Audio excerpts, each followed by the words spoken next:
The standard was established in 1995 for the UConn women.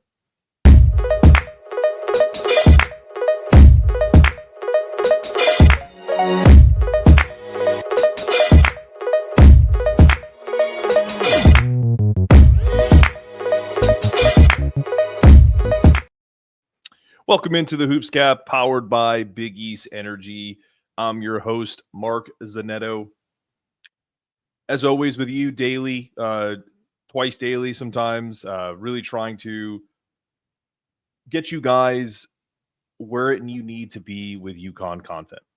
And after the UConn women won their unprecedented 12th national title, I went back and thought about what this means for this program and the standard of excellence that they've created. And that standard was established in 1995. There's dominance, and then there's UConn. There's winning, and then there's building an empire brick by brick, banner by banner. Since 1995, the UConn women's basketball has gone from outsider to dynasty. And what makes it all so absurd is this. We don't just celebrate the championships, we have to debate them. 12 national titles, 12 seasons of confetti. And we ask ourselves, which one was the best? And maybe it's a little premature, a couple days into the celebration of the 12th national title, and they're all champions no matter what. But part of it was listening to Geno's pep rally-ish speech, where he started talking about some programs where you win one or two titles and they build you a statue. His comment was, you don't even get on the bus with us. And that's kind of what this is all about today. But that's the beauty of greatness. Even among perfection, there's always a pecking order. Sometimes some teams had firepower, others had the context, some had the best players, some changed the sport entirely.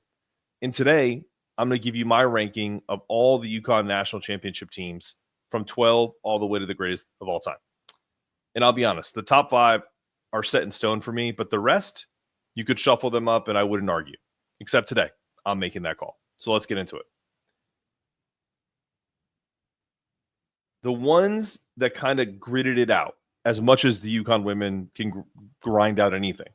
But the bottom of this list, and again, the word bottom is wildly and extremely used with extreme conservatism, right?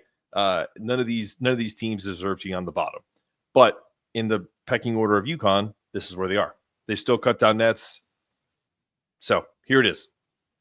Number 12, 2004. 31-4, the final leg of the Taurasi-led three-peat. This team had veteran experience, one of the greatest players ever, and they came in with 4 losses and a few real doubts.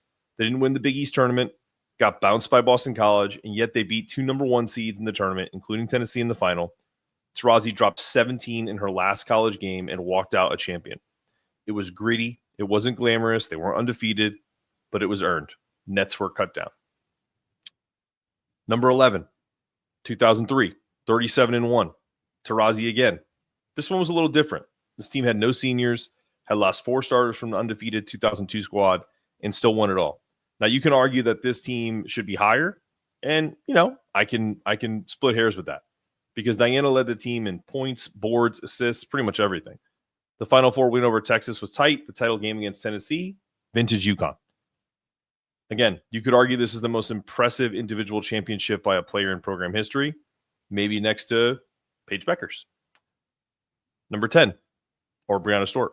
Again, there's so many players. A weird season. They lost 3 times to Notre Dame, twice in the regular season, and again in the Big East final.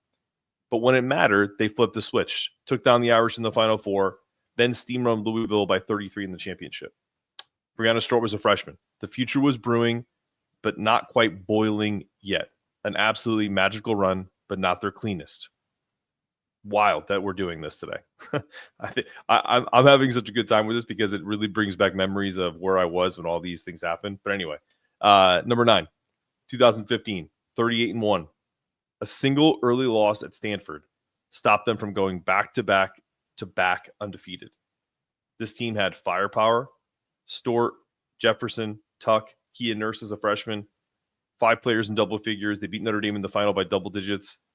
But as great as they were, they felt like the setup or for what was about to this felt like a setup for what was about to happen the next year. All right, we're going to take a quick break. We're going to come back. I've labeled the next rankings from 8 to 5, the powerhouses with a story. And we just got through underrated royalty. So we're going to come back and talk about it on the Hoops Gap.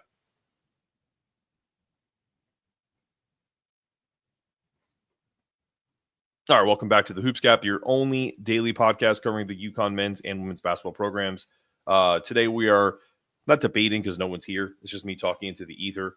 But my list, and I think the best part about doing this is I want to hear your feedback on this. If you think I'm crazy, if you think I'm nuts, if you think I'm leaving details out, this is meant to just spark interest. This is not meant to go into each team with like a fine-tooth comb, because if we did that, every one of these mentions would be about a 30-minute podcast each, if not longer. And we can do that in the summer. We can definitely do that. So, but for this one, it's just to get this list out there. So we hit this middle chunk. Teams had dominance, talent, identity. These teams weren't just champions. They shaped the narrative of their era. So number 8, the drought enders, most recent. 9 years without a title in Storrs. That's not really a slump. But for most teams, but that, the pressure cooker of Paige Bueckers finally delivering, Easy Fudd was obviously electric. Sarah Strong is the absolute truth in the future. They blew out UCLA. They blew out South Carolina. They beat 3 1 seeds, and the combined total of victories in the Elite 8 and the Final Four is, if I do some quick math, 57 plus 14 is what? 71 points. It's insane. Am I right about that? 14, 71 points. That's absurd. I know Juju Watkins' injury in the second round did shift the bracket a little bit, so the path might have been a little lighter. That's why I didn't put them higher. But they handled business. Like, I don't think that would have mattered at all. Like, did you see the way they played against UCLA and Lauren Betts? You see the way they played against South Carolina and that bevy of talent that they have? I mean, it just wouldn't have mattered. Anyway, number 7, 2014. 40-0, the most wins in UConn title history. 40 burger, perfect. Stort, Dolson, Bria Hartley, never lost a game in the American Conference, ever. They met undefeated Notre Dame in the title game and crushed them. The only knock, Notre Dame was missing Natalie Achawanya, in which dulled the final a bit. I know I probably butchered her name, so I apologize, but this team was as clean and complete as it gets. Again, right on the edge of that top half. You could probably switch them with number 6, 2000, 36-1. This was the first title for Sue Bird, Swin Cash, and the UConn-Tennessee rivalry was everything in 2000. They met 4 times that year. UConn won the one that mattered most, the title game in Philly. Geno's hometown. It was iconic. This team set the tone for the 2000s. They didn't go undefeated, but they built a foundation for a dynasty. Number 5, 2010, 39-0. Back-to-back undefeated seasons. Maya Moore, Tina Charles, Tiffany Hayes. They were down 20-12 at halftime of the title game versus Stanford, and then Maya took over. They scored 41 in the second half. One ugly, one anyway. This team had everything, power, poise, and honestly, the ultimate closer who is reminding us all about how amazing her time was. And a lot of us are reminiscing about Sarah Strong being that same type of player. All right, I'm going to take a quick break. And the last segment is the Mount Rushmore of UConn titles, ranks 4 through 1. Honestly, again, my top 5, top 4 is pretty set in stone, but I really want to hear your guys' thoughts on this. So please feel free to tell me about it. This is a shorter episode today because I'm really just trying to get this list out and talk about how great this UConn dynasty is and the standard that's been created by Geno Auriemma, Chris Daly, and folks at Storrs. We'll be back.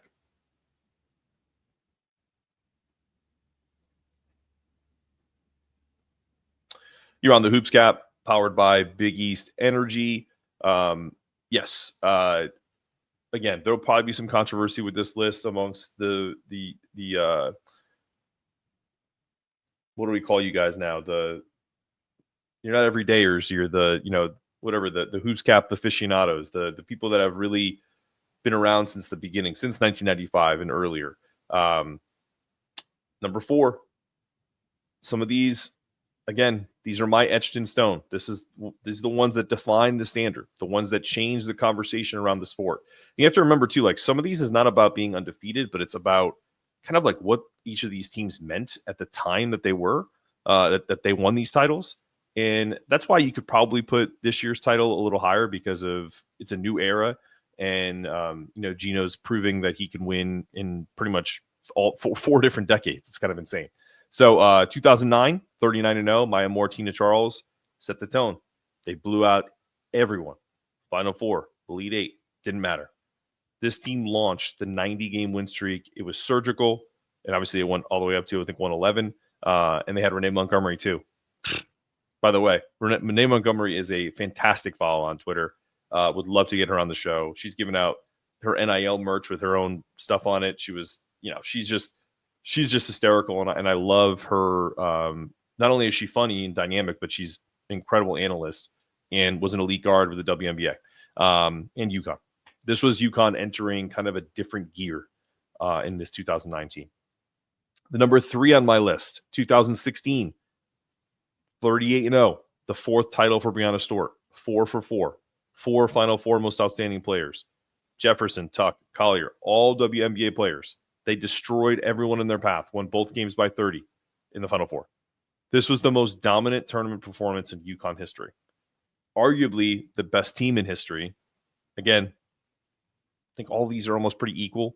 But again, legacy, statement, all wrapped into one, but it's about time and all of that. So that's really kind of what I'm taking into consideration with this list.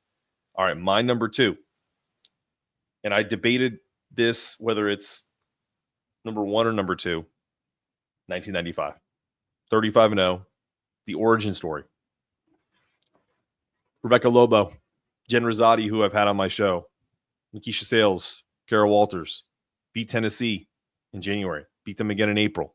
The first perfect season, the first of the banners, the first of this belief that this UConn program can create something in Storrs, Connecticut, that there was a standard that they could create. Everything we know about UConn women's basketball started in 1995, probably before that.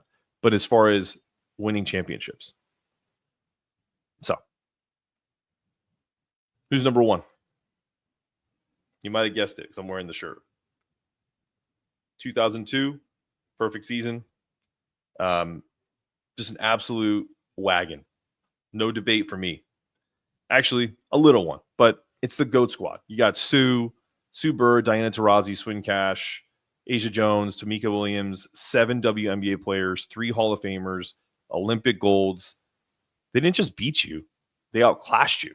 This wasn't just the best UConn team ever. This along with the Rebecca Lobo 95 team are kind of the 2 staples for me in terms of who you could look to of, Geno's teams, of just kind of like precision, class, the ability to get any shot they wanted. They had speed, they had size. They were the standard. So there it is. 12 banners. And we still kind of argue about it. We remember, we rewatch. Because at UConn, we don't just celebrate titles. We rank them. We relive them. That's what the standard means. And we're going to continue to relive this 2025 UConn women's title, as well as the 24 men's and the 23 men's. No one else in college hoops, men's or women's, can say they've done it 12 times. Each one has a story, but only one gets to be number 1, and that's my 2002 women's basketball 39-0 undefeated team. Tell me about your rankings. When I put this out, I want to see them all in the comments. Do you have 2002 as number 1? Is it 95 because you're a traditionalist? Is it this year's team? I don't care where you guys rank them. There's no wrong answers. Even if you disagree with me, that's fine. That's what ranking a list is. You could do that with anything. You can rank your favorite players. You can say this person's the greatest of all time. It doesn't matter, because at UConn, everybody that has been through this program knows that if they've won a championship or multiple championships, they're part of a bigger pantheon or lexicon of amazing players that have the ring. So This has been another episode of the Hoops Gap, powered by Big East Energy Network. I'm your host, Mark Zanetto, asking you to stay dialed in with us. And remember, it's not about getting it done. It's about doing it in a way that it can't be done any better. Congratulations to Geno, the staff, the rest of the team in this 2025 season. We really appreciate you guys and love the effort. We're not going anywhere. We're going to keep covering you guys through the offseason. And, we're kind of seeing if there's a transfer portal here and there, hearing about Sarah Williams. We'll see. Check in with us tomorrow. Quick announcement. I will be out of town for most of early next week. We will have likely have some guest hosts. I'm not committing to it just in case there's an issue, but we are planning on having some guest hosts for the Hoops Cap. And I look forward to taking a little break, but then coming back stronger than ever, just like the UConn women.